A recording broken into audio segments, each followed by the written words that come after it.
Today I'm going to show you how to work with odd time signatures on the Woovebox, and we're going to get to it right after I shout out today's patron, and that shout out goes to Mike Pounder. Thank you so very much for the support. Let's get started. Bit of a change of scenery today. We're filming outside. As you can see, it's a bit of a rainy day and kind of cozy. I figured today would be a good day to set up the old standing desk and maybe work on the Woovebox a little bit. I know the lighting might not be the best, but I think you can see the display and perhaps the LEDs on the keys better than ever here. And that's great because this is a video that I've actually been asked for several times now. We're going to be looking at odd time signatures on the Woovebox. So I've got a completely initialized song here, which means all of our tracks, even tracks like our kick drum track, are going to be just initialized saw waves. So let's go to the patch page real quick and just grab a kick preset. There we go. We'll jump to the snare track. Same with the hats. Gonna go to the bass track and just grab a bass preset. Sure, nice and simple, right? That's all we want for this video. We're just gonna use kick, snare, hat, and bass for this one. So the way we get to odd time signatures is actually pretty simple. We just adjust the length of the pattern downward. So let's say we want to work in 7/8. Well, let's go to our kick drum track by holding value and pressing kick. Then I'm going to click in the value knob to go all the way back to the sequencer page. Now I'm going to turn it once to the right to get to the pattern page.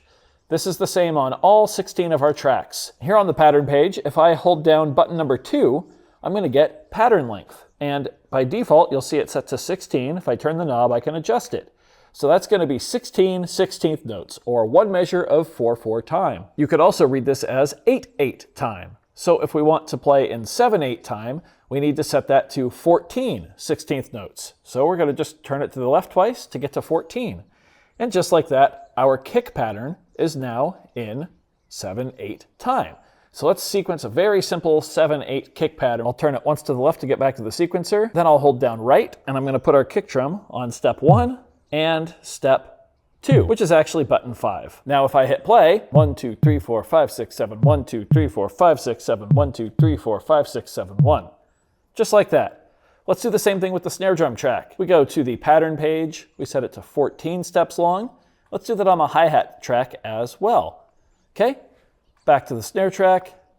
Here on the sequencer page, let's put the snare drum right on the downbeat of beat 3, which is just step 9. Okay, let's hit play.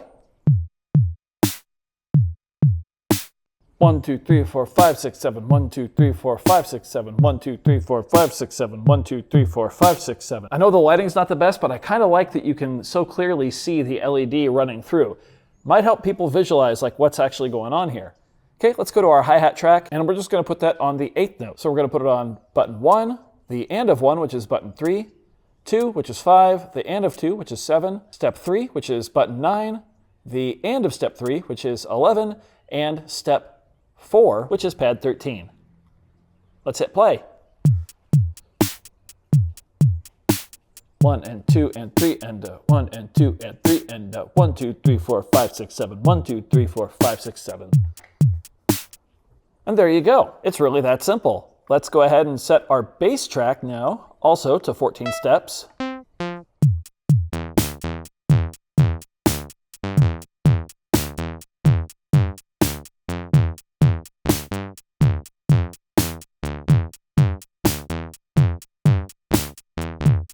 Let's live play in a bass part, so I'm going to hold right and hit play.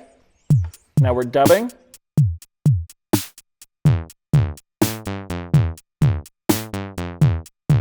There we go, hit play to stop dubbing.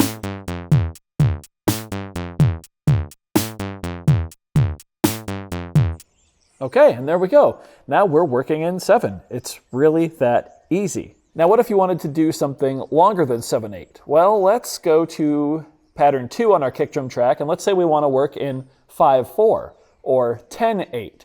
Well, one measure by default we know is going to be 16 steps long. We can't go any longer than that, but what we can do is go to pattern 3 and set that pattern to 4 steps long. Then go back to pattern 2 and still on the pattern page, hold down button number 3 and chain it to pattern 3. Then go to pattern 3 by holding play and clicking 3. And then again from the pattern page, hold down 3 and chain it to pattern 2. Now we have 1 bar of 4/4 and 1 bar of essentially 1/4, giving us 5/4 time, and those are going to chain into each other. Then we can simply repeat that process for our other tracks and give ourselves a bar of 5/4.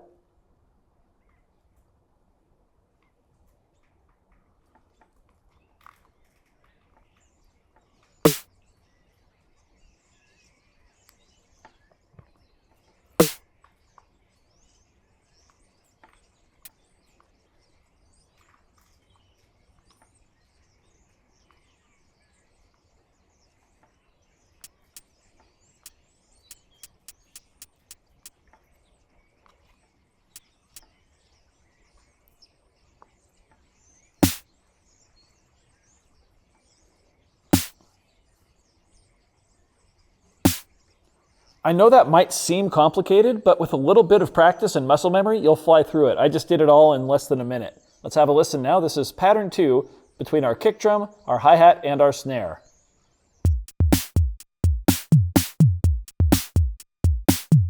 1, 2, 3, 4, 5. 1, 2, 3, 4, 5. And one more tidbit that's pretty cool is that song mode, which works in fragments, actually respects the full length of your chain as well. So if I go in fragment 1 and tell it to play the kick, the snare, and the hi-hat track, and tell it to play pattern 2, and then hold right and tell it to play for multiple measures, let's say 5, have a listen to this.